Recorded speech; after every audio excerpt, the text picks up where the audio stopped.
जे अध्याय वेद प्रतिपादाय जय जय सुसंवेदाय आत्मरूपाय ओम नमः शिवाय। अलंकापुरी पुण्यभूमी पवित्र तिथे नांदतो ज्ञान राजा सुखात तया ठविता महापुण्य राशी। नमस्कार माझा सद्गुरु संत श्री ज्ञानेश्वरासी।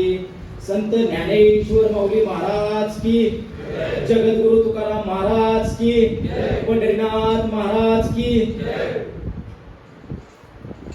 ज्याची हिंमत हारली नाही तो कधीच हारत नाही असा इतिहास या हिंदुस्थानाच्या मातीत अनेक महापुरुषांनी घडविला। त्याच महापुरुषांच्या इतिहासाची जाणीव करून घेण्यासाठी एकत्र आलेलो आहोत। हिंदुस्थान मध्ये पहिल्यांदा समाज सुधारक म्हणून वारकरी संप्रदायाकडे बघितलं जातं। वारकरी संप्रदायाने जातीभेद वर्णभेद समाजातील विषमता यांना सुरुंग लावण्याचं काम केलं। माऊली ज्ञानोबारायांनी वारकरी संप्रदायाची वीट रचली। संत एकनाथ महाराजांनी वारकरी संप्रदायाला ऊर्जा दिली आणि संत श्रेष्ठ जगद्गुरु तुकोबारायांनी वारकरी संप्रदायाला कैसाच पोहोचवलं। म्हणून आमच्या बहिणाबाई अभंगात म्हणता, तुका झाला असे कळस भजन करा सावकाश, बहिणी फडक किती ध्वजा निरूपण आली ओजा। अहो माऊली ज्ञानोबारायांनी गोरगरिबांच्या कल्याणासाठी तुम्हा आम्हाला संस्कृत मध्ये भाषा मराठीत कळावी म्हणून ज्ञानेश्वरी दिली। संत श्रेष्ठ जगद्गुरु तुकोबारायांनी आपल्याला भक्तीचा मार्ग सोप्या भाषेत कळावा म्हणून गाथा लिहिला आणि भगवान श्रीकृष्णाने संबंध हिंदुस्थानला युद्धभूमीवर अर्जुनाच्या रूपामध्ये भगवद्गीता दिली।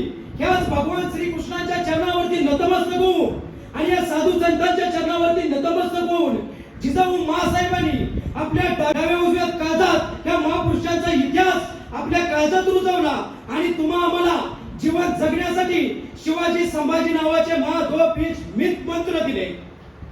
जोपर्यंत हिंदुस्थान मधील मुसलमान पाकिस्तानात जात नाही आणि जोपर्यंत पाकिस्तान मधील मुसलमान हिंदुस्थान मध्ये येत नाही तोपर्यंत फायलीला मान्यता देऊ नका असे ठणकावून साऱ्या जगाला सांगणारे डॉक्टर बाबासाहेब आंबेडकरांच्या पासून ते भगतसिंग आणि आज ज्या युगपुरुषांनी या गोव्याच्या भूमीला महाराष्ट्राच्या भूमीला संबंध हिंदुस्थानला ज्या ज्या युगपुरुषांनी आपल्या ध्येयाचं विचाराचं बलिदान दिलं त्या सर्व युगपुरुषांच्या चरणी आज मी नतमस्तक होतो आणि त्रिवार मानाचा मुजरा करतो।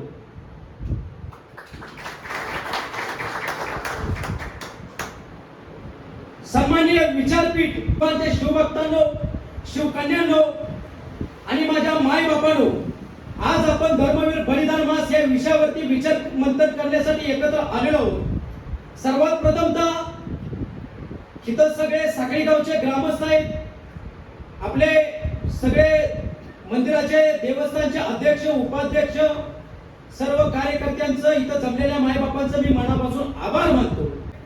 टाळ्या वाजवायच्या कशा मर्दासारख्या वाजवायच्या, कारण आपला इतिहास रुग्या सुंग्याने लिहिला नाही, मर्द मराठीने लिहिला आहे।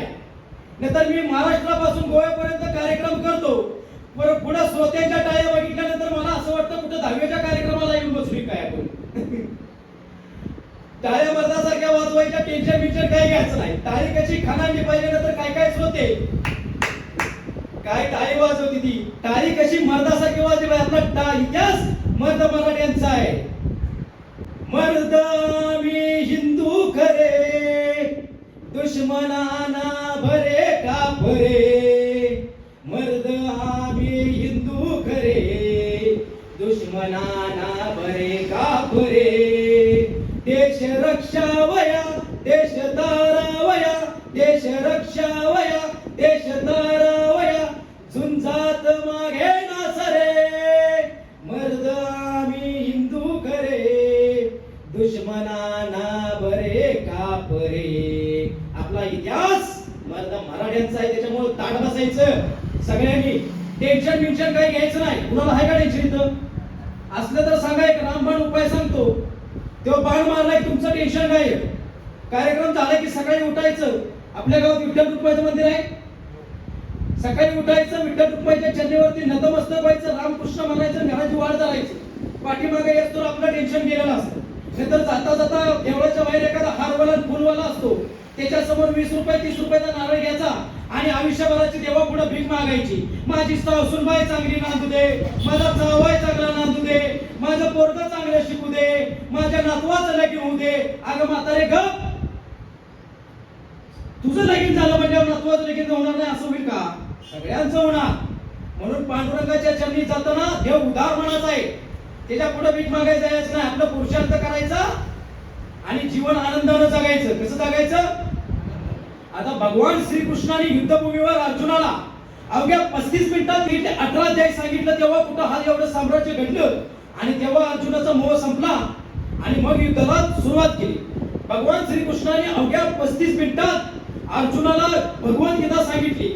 भगवद्गीतेत सांगितले तशाच प्रकारे तुमच्या आयुष्यातली मला माझ्या मायबापांना 35 मिनिटं द्या. कमीत कमी वेळेत जास्तीत जास्त छत्रपती श्री शिवाजी महाराजांचा, धर्मवीर छत्रपती संभाजी महाराजांचा इतिहास तुमच्यापर्यंत पोहोचवण्याचं काम करतो आणि तुमचा आमचा मार्ग मोकळा करतो. सगळ्यांनी ताड बसायचं. छत्रपती श्री संभाजी महाराजांचं बालपण हे दुःखमय गेलं असं बोलण्यात वावगं ठरणार नाही. कारण ज्यावेळी छत्रपती संभाजी महाराज 2 वर्षाचे होते तेव्हा त्यांच्या आईसाहेब म्हणजे सईबाई त्यांना सोडून देवाघरी निघून गेल्या. अहो, या पृथ्वीतलावरचं अमृत म्हणजे आईचं दूध. ते दूध पिऊन मूल लहानाचं मोठं होतं, दष्टपुष्ट होतं. त्याच आईच्या दुधाला संभाजी महाराज वंचित झाले. म्हणजे सईबाई ज्यावेळी प्रेग्नेंट होत्या त्यावेळेस त्यांच्यावरती एका आजारानं झडप घातली आणि त्या आजारातनं बरं होऊ शकले नाही आणि सईबाई तुम्हा आम्हाला सोडून पोरकं करून निघून गेल्या. संबंध हिंदू राष्ट्राला पोरकं गेलं सईबाईनी. आई गेल्यानंतर मुलाच्या दुधाची व्यवस्था निर्माण झाली. म्हणून जिजाऊ मासाहेब आज ही तुमच्या आमच्या पाठीशी विचाराच्या रूपाने पाठीमागे उभे खंबीरपणे आहेत. ती साक्षात जगदंबा आपल्या स्वराज्याच्या धाकल्या दाण्याच्या पाठीमागे उभी राहिली. संभाजी महाराजांच्या पाठीमागे उभी राहिली आणि दुधाची व्यवस्था निर्माण करू लागली. तसं जिजाऊ मासाहेबांनी राजगडाच्या पायथ्याला सांगावा धाडला. सांगावा धाडताच जिजाऊ मासाहेबांचा सांगावा येतात धाराऊ नावाची एक स्त्री गडावरती आली. दोन्ही मुलांना आपल्या गडावरती राहायच्या अंतोजीला घेऊन गडावरती आली. मासाहेबांना मुजरा केला आणि मासाहेबांनी सांगितलं धाराऊ छत्रपती संभाजी महाराजांच्या आईसाहेब म्हणजे सईबाई गेल्या. पोराच्या दुधाची व्यवस्था निर्माण करायची. निर्माण झाली. आता काय करायचं? तसं धाराऊ पडकडे उठली. 2 पोरं खाली ठेवली आणि म्हणाल धाराऊ जिजाऊ मासाहेब ह्या मी स्वराज्याच्या धान्याला मी दूध पाजते, मी दष्टपुष्ट करते. अहो, त्या धाराऊनं स्वतःच्या लेकराला खाली ठेवलं. पण छत्रपती संभाजी महाराज असती स्वराज्याच्या धान्याला पोचण्यासाठी धाराऊनं आपले दूध पाजायला तयार झाली. अहो, आपण प्रवासातनं जातो. प्रवासातनं जाता जाता आपल्याकडे लहान गोंडस बाळ असतं. त्या बाळाला जर आपल्या कुठल्या महिलेने घेतलं तर आपल्याला वाटतं कधी माझी ती त्या बाळाला होती महिला. आपल्याला वाटतं कुठं महामंत्र फुकत्या काय, दृष्ट लागल माझ्या पोराला, कधी बाळाला दित्या असं होतं. पण ती साक्षात जगदंबा त्यावेळी त्या धाराऊनं स्वतःच्या पोटाला चिमटा घेतला, दोन्ही पोरांच्या पोटाला चिमटा घेतला. पण छत्रपती संभाजी महाराज असली दूध पाजायला तयार झाली. मग विचार करा, छत्रपती श्री संभाजी महाराज असली धाराऊ दिवसातून 4 वेळा दूध पाजत होती. सकाळ, दुपार, संचार आणि संध्याकाळ दोन्ही स्तनातलं धाराऊ छत्रपती श्री संभाजी महाराजांनी पोचण्यासाठी 4 वेळा दूध पाजत होती. पण ती माऊली एवढी उदार मनाची होती, स्वतःच्या पोरांची पोटाला चिमटा घेऊन एका स्तनातून दुसऱ्या स्तनाला दोन्ही पोरांची दूध पाजायची. पण छत्रपती संभाजी महाराजांनी 4 वेळा दूध पाजायची. मग विचार करण्यासारखी गोष्ट आहे की धाराऊ जर 4 वेळा संभाजी महाराज असली आणि दोन्ही लेकरं असली म्हणजे 3 पोरसनी धाराऊ दिवसातून 6 वेळा दूध पाजत असेल तर आज आमच्या आया बहिणींच्या स्तनपानातलं दूध गेलं कुठं? कारण आमच्या मुलींच्या आता स्तनपानात दूध येतं इंजेक्शनाने वरून बाहेर काढायची अशी अवस्था निर्माण झाली. कशी पोरं, कसं हिंदुत्व कसं टिकणार, कशी दष्टपुष्ट ही तरुणाई घडणार याचा माय बापानं प्रत्येकाने विचार केला पाहिजे. छत्रपती श्री संभाजी महाराज बारक्या पोरांचा प्रत्येकाला लाड असतोच, लळा असतोच. छत्रपती संभाजी महाराज साऱ्या 12 मुलकाचं लाडकं होतं. अहो, एवढे छत्रपती संभाजी महाराज असं पळत यायचं. अहो, 80-90 वर्षाचे मावळे खाली वाकायचे आणि मुद्रा करायचे. छत्रपती संभाजी महाराज आपण स्वराज्याचं धनी आहोत, धाकलं धनी आहोत, छत्रपती श्री शिवाजी महाराजांचं चिरंजीव आहोत याचा अहंकार न बाळगता छत्रपती संभाजी महाराज सगळ्यांना मुजरा करायचे. तानाजी काका राम राम, बाजी काका राम राम. अहो, अहंकार अजिबात नव्हता संभाजी महाराजांना. 12 मुलकाचं लाडकं होतं छत्रपती संभाजी महाराज. पण त्या छत्रपती श्री संभाजी महाराजांच्या चरित्राला, जीवनाला नजर लागली. जसं सोयराबाईसनी परत पुत्र झाला राजाराम महाराज म्हणजे छत्रपती श्री संभाजी महाराजांचं धाकलं बंधू राजाराम महाराज जसं जन्माला आलं तसं सोयराबाई संभाजी महाराजांनी राजाराम महाराजांचं प्रतिस्पर्धक समजू लागल्या. पण जिजाऊ मासाहेब साक्षात जगदंबा पाठीशी उभा असताना कोण अडवं येते? जगदंबानं त्या जिजाऊ माऊलीनं राजपुरी रोहितांना पंडितांना घरावरती बोलवलं आणि सांगितलं, राजपुरी रोहित हे छत्रपती श्री संभाजी महाराजांची कुंडली बघा. तसं राजपुरी रोहितांनी सांगितलं, मासाहेब छत्रपती श्री संभाजी महाराज म्हणजे रुद्राचा अवतार घेऊन जन्माला आलेला छावा आहे. मासाहेब म्हणल्या, मग सांगाय छाव्याची शौर्य गाथा. जिजाऊ मासाहेबांनी सांगितलं, राजपुरी रोहित पंडित सांगायला लागले, मासाहेब जोपर्यंत चंद्र सूर्य तारे असेपर्यंत या छत्रपती श्री संभाजी महाराजांचं अस्तित्व प्रत्येकाच्या डाव्या उजव्या कानाचा जिवंत आणि जिवंत राहील. आणि तसंच घडलं. छत्रपती संभाजी महाराजांचं चरित्र आज सकट जिवंत आहे आणि ज्वलंत आहे. पण छत्रपती श्री संभाजी महाराजांच्या कुंडलीत पंडितांनी सांगितलं, मासाहेब एक दोष आहे. छत्रपती संभाजी महाराजांच्या कुंडलीत सोयकेच्या पासून धोका होता. अहो दिवस आजपर्यंत तुमच्या आमच्या कुंडलीत सुद्धा धोका आहे. इथं बसलेल्या प्रत्येकाच्या धोका आहे कुंडलीत. तो काय? अहो प्रत्येक आजपर्यंत शहाजीराजांच्या काळापासून ते आताच्या चालू सणापर्यंत परकीयांनी घात कुणी केलेलाच नाही. आपल्याच माणसाने आपले पाय ओढले आणि आपल्याच माणसाने आपले घात केले. अहो दादा खरं सांगायचं म्हणजे साहेब, महाराष्ट्रापासून गोव्यापर्यंत हिंडतो, प्रत्येक गावात जातो. 75% वरची पोरं 30 वर्षाची पोरं बिना लग्नाची आहेत. याचं कारण 30% धर्माचं कार्य करणारं, देवदेश धर्माचं कार्य करणारं, मातृभूमीवर प्रेम करणारं, दुसऱ्याच्या आयाबहिणींच्यावर नजर टाकणारे नाही, स्वतःचं वर्चस्व निर्माण करून देवदेश धर्माचे भारत मातेवरती प्रेम करणारे अशी तरुण आहे. त्यांचे लग्न नाहीत. पण आज गवा गुटखा खाऊन चिपरी वाढवून पोरं कॉलेजच्या बाहेर जमते. 20-25 वर्षाची पोरं दुसऱ्याच्या आयाबहिणीच्या वरती नजर ठेवतील आणि लग्न करतात, पळून जाऊन त्यांची लग्न होते. पण या देवदेश धर्माचं कार्य करणाऱ्या पोरांच्या आतापर्यंत लगीन नाही. याचं कारण सकाळी उठायचं, घरचं काम करायचं, घरी यायचं, उठायचं, देवदेश धर्माची सेवा करायची आणि दिवसाचा दिनक्रम चालवायचा. दुसऱ्यांच्या पोरीवरती नजर न टाकता मातृभूमीवरती प्रेम करायचं, गोमातेवरती प्रेम करायचं. छत्रपती संभाजी महाराजांच्या वरती शिवाजी संभाजी नावाचा मार्ग घेऊन त्या नावावरती चालायचं. त्याच पोरांचे आज लग्न ठरत नाही. त्याचं कारण आपल्याच माणसांनी आपला घात केलाय. आई वडील बायोडा काढतात, मग एखादी मुलगी येते, पाहुणं बघायचा कार्यक्रम चालू होतो. पाहुणं बघायला आल्यानंतर मुलीकडचे येतात, मुलाकडचे येतात. आपल्याकडे मोठ्या माणसांनी मान देण्याचा संस्कार आहेत आपल्यावर.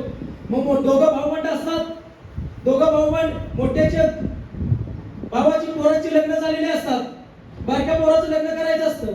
मुलीकडचे येतात, मुलाकडचे येतात. मुलीला मुलगा पसंत पडतो, मुलाला मुलगी पसंत पडते, ठरते. आणि मुलीचे वडील म्हणतात, पाहुणं तुम्हाला काय असेल ती उद्या सांगतो. आणि जसं मुलीचं वडील असं घराच्या बाहेर येणार, तेवढ्यात मुलाचा मोठा चुलता येणार आणि त्या पुरीच्या बापाच्या कानात थुकणार, हवं पाहुणं काय म्हणून तुम्ही पोरगी देत आहे? माझा भाव दिवसभर लोड असतो, त्या पोरगीला सुख कसं लागेल? अहो पोरग दिवसभर लोड असतंय. वागणुकीमुळं आपलीच माणसं आपला घात करायला लागले चांगल्या पोरांची. आता लग्न झाले नाहीत. ह्या वागणुकीमुळं ही समाजात वागणूक बदलली पाहिजे आणि आपण आपल्या मार्गावर चाललं पाहिजे. अहो छत्रपती श्री शिवाजी संभाजी महाराजांच्या कुंडलीत दोष होता, तसं तुमच्या आमच्या कुंडलीत हाच दोष आहे. हा दोष प्रत्येक हिंदूने सुधारला पाहिजे. आपल्या माणसाला मदतीचा हात दिला पाहिजे. माग पाय ओढायची सवय सोडून दिली पाहिजे. आणि संभाजी महाराजांच्या बाबतीतही तसंच झालं. संभाजी महाराजांचा बायकोचा मोठा भाऊ गुणोजी शिर्के तो हरामखोर, वतनदारी, सुभेदारी, जागीरदारी, पाटीलकी, देशमुखी या गोष्टीसाठी फितूर झाला. आणि रवल खान, मुकराज खान, इकराज खान ह्या हरामखोर असतील फितूर झाला. छत्रपती संभाजी महाराज एका निर्णय हरवण्यात होतं. कमीत कमी त्यांच्यापर्यंत पोहोचायला 5 ते 6 दिवस लागतील. अशा निबड्या अरण्यात छत्रपती संभाजी महाराज होतं. पण या गुणोजी शिर्केनं फितुरी करून कमीत कमी 3 ते 4 तासात संभाजी महाराजांच्या पर्यंत पोहोचल अशा चोर वाट्या लावल्या.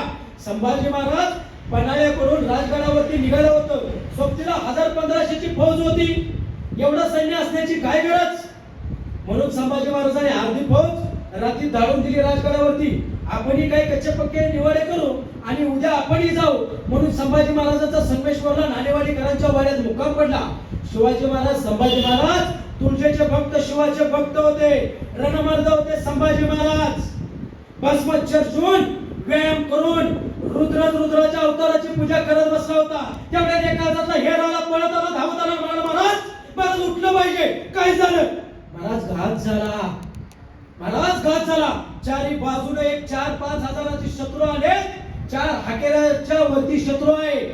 आपल्याला पकडण्यासाठी, मारण्यासाठी शत्रू आलाय. संभाजी महाराज उठले, लाल तलवारी घेतल्या आणि शत्रू आपल्याला पकडायला आलाय म्हणून युद्ध चालू झालं. अव शत्रू समोरून आला, रणक्षेत्र माजलं, तलवारी खणून लागल्या, रणक्षेत्र माजलं. प्रत्येक हिंदवीचा शूर संभाजी महाराज असतील स्वराज्याच्या धन्याला वाचवण्याचा प्रयत्न करत होता. सोबतीला मानवजी घोरपडे लढत होते. लढता लढता प्रत्येक जण आपल्या देहाची आहुती देत होता, बलिदान देत होता. आणि मानवजी तेवढ्या छत्रपती संभाजी महाराजांच्या पाठीवरती एक तलवारीने मोगल वार करणार. त्याच वार मानवजी घोरपडेने आपल्या छातीवरती झाला आणि मानवजी घोरपडे मातीत पडले आणि सांगितलं, ह्या सह्याद्रीच्या खड्या कपारात वरून सांगितलं मालोजीरावनी, अरे मालोजी ह्या मातीत मेला आणि जाऊन सांगा राजाला माझ्या, हा मालोजी मातीत मेला पण या मातीसाठी मेला. संभाजी महाराज रणक्षेत्र गाजवत होते, वेळा तोडून जाण्याचा प्रयत्न करत होते आणि लढत होते अंगजणीवर पाय उतारून. पण काय करायचं? काळानं घात केला. संभाजी महाराजांच्या पाठीवरती तलवारीने घात केला. सकलदंडाने पकडले गेले संभाजी महाराज असते. संभाजी महाराज पकडले गेले. मराठी मेले, मुसलमान मेले आणि सैनिकांनी मोगलांनी संभाजी महाराजांनी सकलदंडाने पकडलं आणि संभाजी महाराजांच्या अंगावरचे कपडे फाडून टाकले. संभाजी महाराजांनी सकलदंडाने बांधलाय. उलट बसून उंटाचं तोंड तिकडं, संभाजी महाराजांचं तोंड इकडं. त्या बहादूरगडात श्री गोंदा तालुक्यात बहादूरगड आहे. तोपर्यंत त्या 35 मैल संभाजी महाराजांचं 1 नाही 2 नाही 3 नाही 4 दिवस संभाजी महाराजांचं हाल चालू केलं. अहो कुणी भाल्यानं मारतय, कुणी तलवारीने टोचतय, कुणी शेण फेकतय, कुणी थुंकतय, कुणी दगड मारते. अशी 4 दिवस 35 मैल संभाजी महाराजांची दिंड चालू होती. आणि त्या बहादूरगडावरती तो हरामखोर अफजल औरंगजेब बसलाय.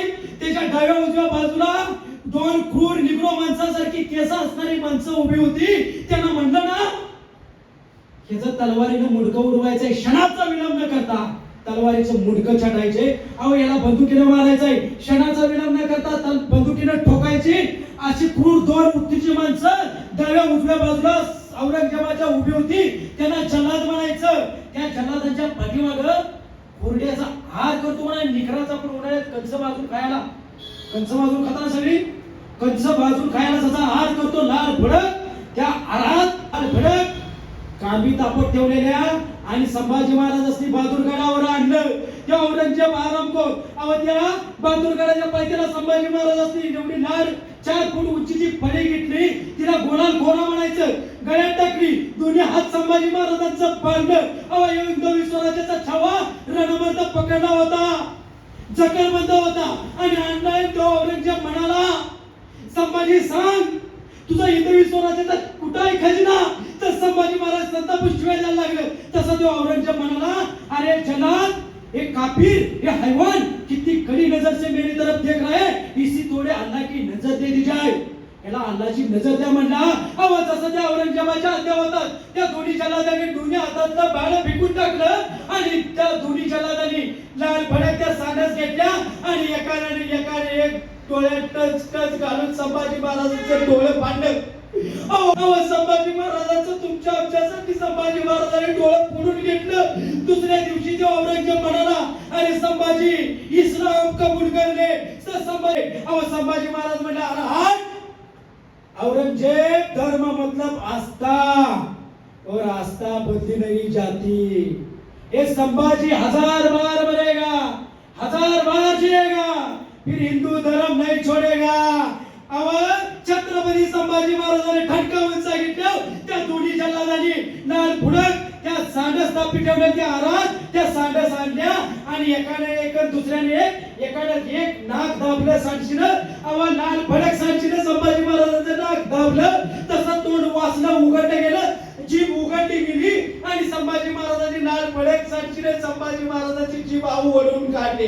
अहो कुणासाठी एवढा अत्याचार सोसला संभाजी महाराजांनी, कुणासाठी एवढा सण सोसला संभाजी महाराजांनी, तुमच्या आमच्यासाठी हिंदवी स्वराज्य टिकवण्यासाठी. अहो त्याच्या दुसऱ्या दिवशी संभाजी महाराजांचे दोन कान तोडून टाकले. अहो संभाजी महाराजांचे डोळे गेले, कान गेले, नाक गेले.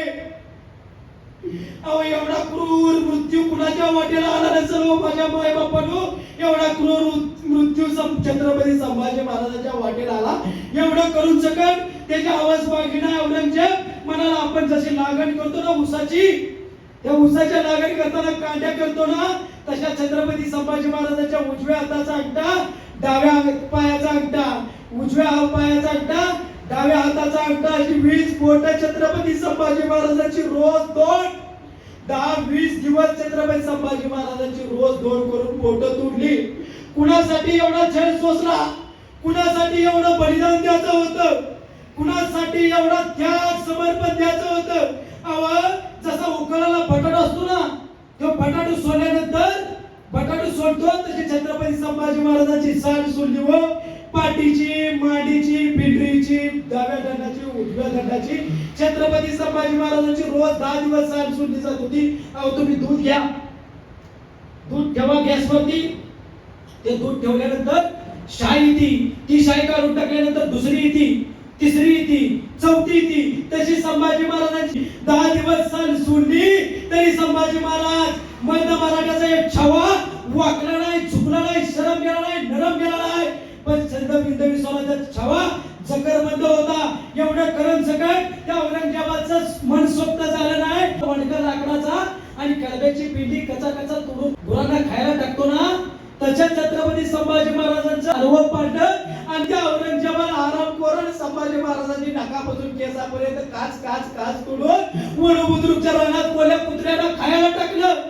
अहो तुमचं आमच्या छत्रपती संभाजी महाराजांचं तुकडं वनबुद्रुकच्या रानात खायला टाकलं. आणि हिंदूंचा सण गुढीपाडवा हिंदूंच्या धर्मभावना दुखवा म्हणून काही दिवसानंतर कळकावरती मुडकं अडकवलं आणि सगळ्या बहादूरगडात संभाजी महाराजांच्या मुडक्याची दिंड काढली. एवढा क्रूर मृत्यू कुणाच्या वाटेल. अहो सूर्यनारायणाला लाजवाल असा संभाजी महाराजांनी मृत्यू बलिदान दिला. कुणासाठी? तुमच्या आमच्यासाठी, हिंदूंच्या आईवडिलांच्या कपाळावरचं कुंकू टिकवण्यासाठी, तुमच्या आमच्या कपाळावरती हिंदुत्वाचा जागृत ध्वज कायम फडकावा म्हणून संभाजी महाराजांनी बलिदान दिलं. अहो संभाजी महाराजांनी बलिदान देताना एक वेळा जर म्हणलं असतं इस्लाम कबूल करतो, संभाजी महाराजांचा क्षणात छळ मिटला असता. पण संबंध हिंदुस्थानचा छळ अजून ह्या चालू क्षणापर्यंत चालू राहिला असता. माझ्या वारकऱ्यांच्या डोक्यावरती टोपी राहिली नसती, माझ्या आई बहिणींच्या कपाळावरती कुंकुम अभिमानाचा पदर राहिला नसता. तुम्ही आम्ही सगळेजण इस्लाम राष्ट्रात राहिलो असतो आणि औरंगजेबाला हेच पाहिजे होतं, संबंध हिंदू राष्ट्र इस्लाम राष्ट्र करायचं होतं. त्यासाठीच ते आम्हाला महाराष्ट्रात आणि संभाजी महाराज असते हेच नको होतं. संभाजी महाराज असते माझ्या आई बहिणीच्या कपाळावरचं कुंकू टिकवायचं होतं. माझा हिंदू धर्म हिंदुत्व छत्रपती संभाजी महाराज टिकवायचं होतं. म्हणून छत्रपती संभाजी महाराज 1 नाही 2 नाही 3 नाही 40 दिवस संभाजी महाराज स्वतःच तुकडं करून घेत होतं. अहो एक वेळ विचार करा, माझ्या माई बापानं एक वेळ संभाजी महाराज म्हणलं असतं मी इस्लाम कबूल करतो, कारण ही जाताना काय न्यायचं आहे. ह्या जन्माला प्रत्येक मनुष्य प्राणी एक ना एक दिवस जाणार आहे. जाताना घोडा नाही, गाडी नाही, बंगला नाही, काय न्यायचं आहे. असं जर संभाजी महाराजांनी परिवर्तन केलं असतं सगळे इस्लाम राष्ट्र झालं असतं. पण संभाजी महाराजांचे माहित होतं प्राण गेला तर चालेल, माझा जीव गेला तर चालेल, माझा तुकडा झाला तर चालते, पण माझा हिंदू धर्म अभिमानाने स्वाभिमानाने कायम टिकला पाहिजे. म्हणून छत्रपती श्री संभाजी महाराजांनी तुमच्या आमच्यासाठी बलिदान दिलं. संभाजी महाराज म्हणजे चंद्र सूर्य तारे असेपर्यंत ज्वलंत राहणार हे ज्वलंत अभिमानाचं स्वाभिमानाचं उदाहरण आहे. अहो साधी गोष्ट आहे. छत्रपती श्री संभाजी महाराजांनी जर नुसता विचार जरी केला असता धर्म परिवर्तन करण्याचा, इस्लाम कबूल केला असता तर हिंदुस्थान सगळी धक्काची सुभेदारी औरंगजेबाने दिली असती. धक्काची सुभेदारी दिली असती. भोसले कुटुंबाच्या 40 पिढ्या लोणाला टिकून खाल्लं तरी संपले नसते. एवढं धक्काचं ऐश्वर्य औरंगजेबाने दिलं असतं. पण संभाजी महाराज लाचार झाले नाहीत.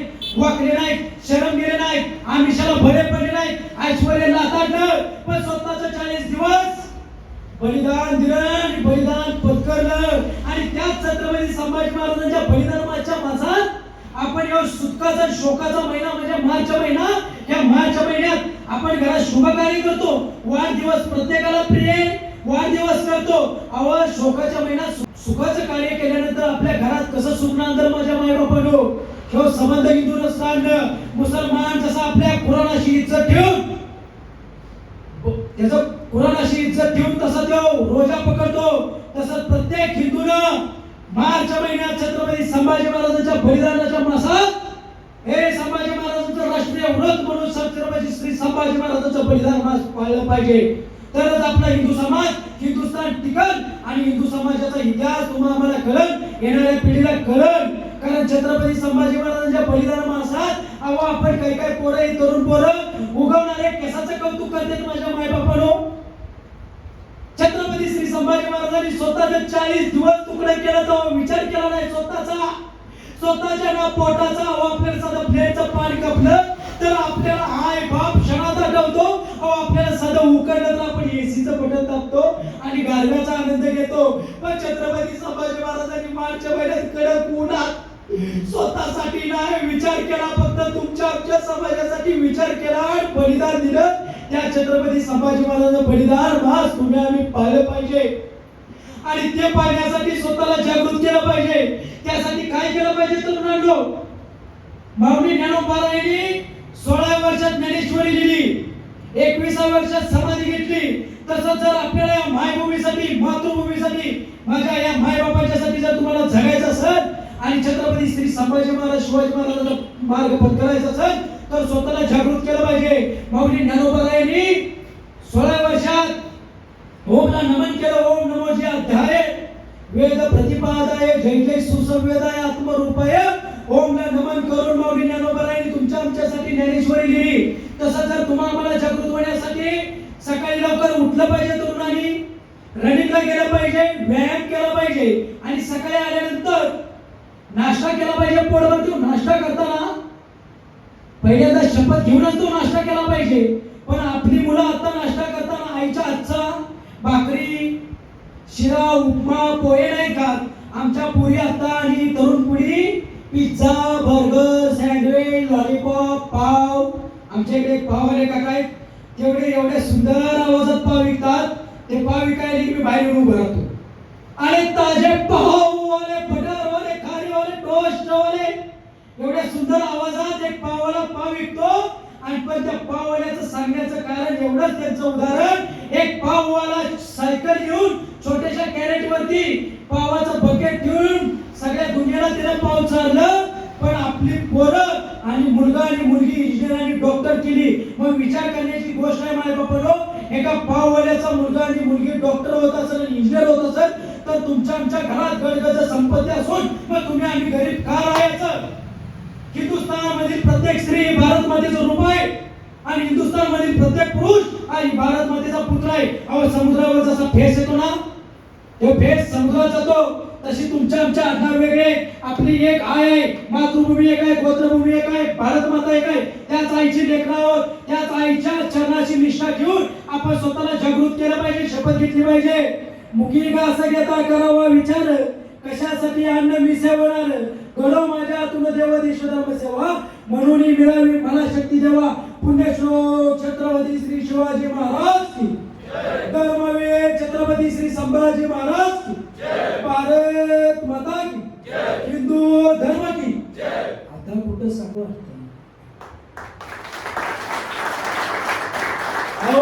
जाणार. छत्रपती श्री शिवाजी महाराजांनी संभाजी महाराजांनी आपल्या स्वतःच्या ध्येयाचा विचार केला नाही, पण या स्वराज्याचा तुमचा आमचा विचार केला. म्हणून आज आपण खातोय ते भात सुखानं खातोय, पण याची हिंदू समाजाला जाणीव नाही.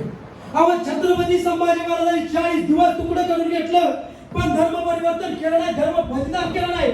आणि या गोव्याच्या भूमीत काही पादरी येतात आणि 5-6 लाख रुपयासाठी आपल्या हिंदूंना पाठवतात आणि परधर्मीयाच्या धर्माचा स्वीकार करून जगतात. अहो मला कुठल्या धर्मावरती टीका करायची नाही, पण प्रत्येक हिंदूनं आपल्या धर्माचा अभिमान स्वाभिमान बाळगून जीवन जगलं पाहिजे. विचार करण्यासारखी गोष्ट आहे. हे तरुण पोरं घडते छत्रपती श्री शिवाजी महाराजांचा आमच्या उगवत्या तरुणाला चौथीत इतिहास शिकवला जातो.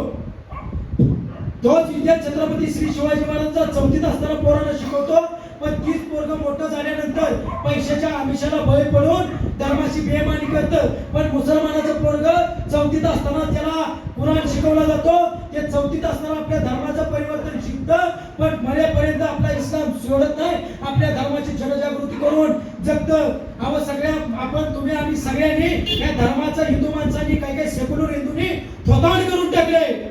छत्रपती श्री शिवाजी महाराज परस्त्री मातेचा संस्कार कुठून घेतलं? देवी स्वराज्याचे संस्थापक छत्रपती श्री शिवाजी महाराज असताना सुद्धा जगद्गुरु तुकोबारायांच्या कीर्तनाला प्रवचनाला जायचे म्हणून शिवाजी महाराजांनी परस्त्री मानायचे संस्कार घेतले.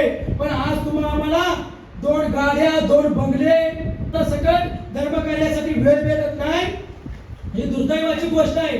आमच्या तरुण पोरांनी धर्मासाठी वेळ नसतो पण दुसऱ्याच्या पुरी लॉजवर न्यायला वेळ असतो. आमची पोरं धर्मकार्यात उतरत नाही. आमची पोरं व्यसनाच्या आहारी जातात पण धर्माच्या बाबतीत येत नाही. फोन केला नाही कुणाला गोमातेची गाडी धरायची येतोस का?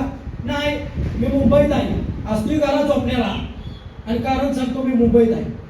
जोपर्यंत असली वृत्ती आपण संपवत नाही. अहो या उगवत्या तरुणाईला छत्रपती श्री शिवाजी महाराज घडले कुणामुळं?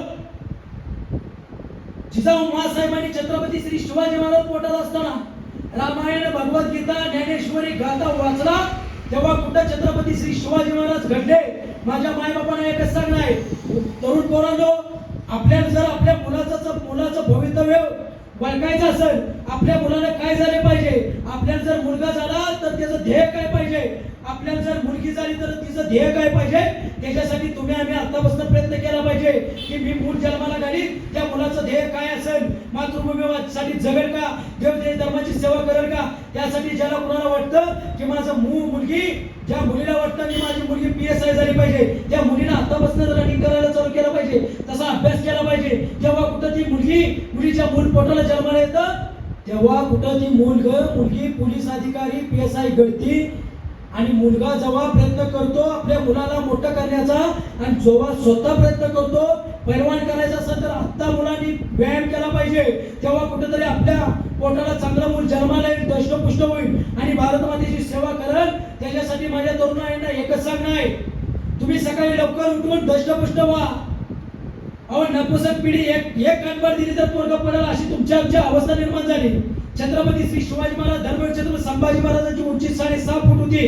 संभाजी महाराज एवढं रणमर्द दष्टपुष्ट घडलं कशावर? अहो साक्षात जगदंबा दाराऊ आई 6 वेळा दूध पाजत होती 3 लेकरांनी. संभाजी महाराज दोन्ही स्तनातलं दूध पित होतं म्हणून दष्टपुष्ट घडलं. माझ्या माई माऊलींना माझं एकच सांगणं आहे, जेवढं मूल आईच्या अंगावरती दूध पितं तेवढंच मुलाचं आईच्या दुधाचं अस्तित्व त्या मुलाच्या अंगात राहतं. हे तुम्हाला आम्हाला माहित नाही.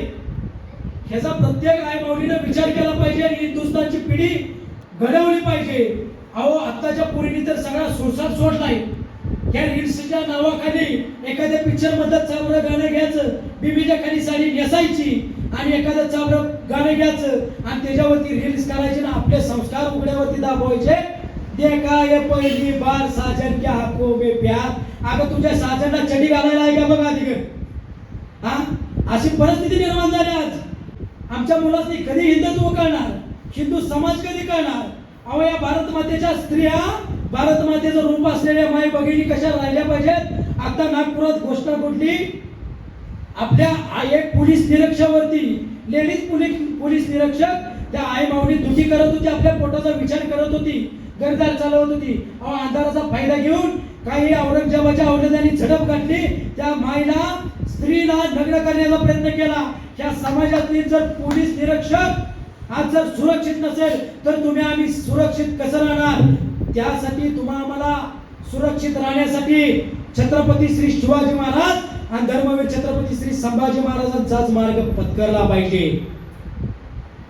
त्याशिवाय आपण हिंदू म्हणून जगणार नाही आणि वाचणार नाही. सगळ्यांना वाटतं आम्ही आमच्या गावचं, आम्ही परक्या गावचं काम का करू असा विचार तुम्ही आम्ही केला ना पाहिजे. साहेब आता समाजात अशी निर्माण झाली व्यवस्था, एकमेकाला मदत करायला माणूस बघणं झालाय. अहो एकमेकांना मदत केली पाहिजे, आपल्याच माणसाने आपलं पाय ओढलं ना पाहिजे. छत्रपती श्री शिवाजी महाराजांनी 12 मुलकात इकडे आले या गोव्याच्या भूमीत नार्वे गावात सप्तकोटेश्वराचा जीर्णोद्धार छत्रपती श्री शिवाजी महाराजांनी केला. पण आमचे महाराष्ट्रातले काय लोक गाड्या करून 10-15 हजार रुपये खर्च करून गोव्यात येतात, परकीयांच्या धर्माचा जय जयकार करतात. पण छत्रपती श्री शिवाजी महाराजांनी स्वतःच्या हातानं सप्तकोटेश्वराचा नार्वे गावात जीर्णोद्धार केला. तिकडे मात्र कोण जात नाही, हे हिंदूंचं दुर्दैवच म्हणावं लागेल. प्रत्येकानं छत्रपती श्री शिवाजी महाराज आणि संभाजी महाराजांचा धर्ममार्ग पत्करलाच पाहिजे. अहो गाडीच्या पेट्या सारख्याच असतात, काही काड्या घर पेटवतात तर काही काड्या देवळातल्या पंथी पेटवतात. तसंच छत्रपती श्री शिवाजी महाराजांचा संभाजी महाराजांचा मार्ग पत्करून शिवप्रतिष्ठान हिंदुस्थान घर पेटवण्याचं नाही तर देशाच्या धर्माची उगवती तरुणमाई घडवण्याची ज्वलंत काम करत आहे. अहो या महाराष्ट्रात आज अनेक महापुरुषांनी बलिदान दिलं. त्यांनी स्वतःचा विचार केला का? आमच्या तरुणाईला गाडगे बाबांनी हातात कराटा घेऊन स्वच्छतेची मोहीम राबवली, समाजात माणुसकीचा धर्म निभावला.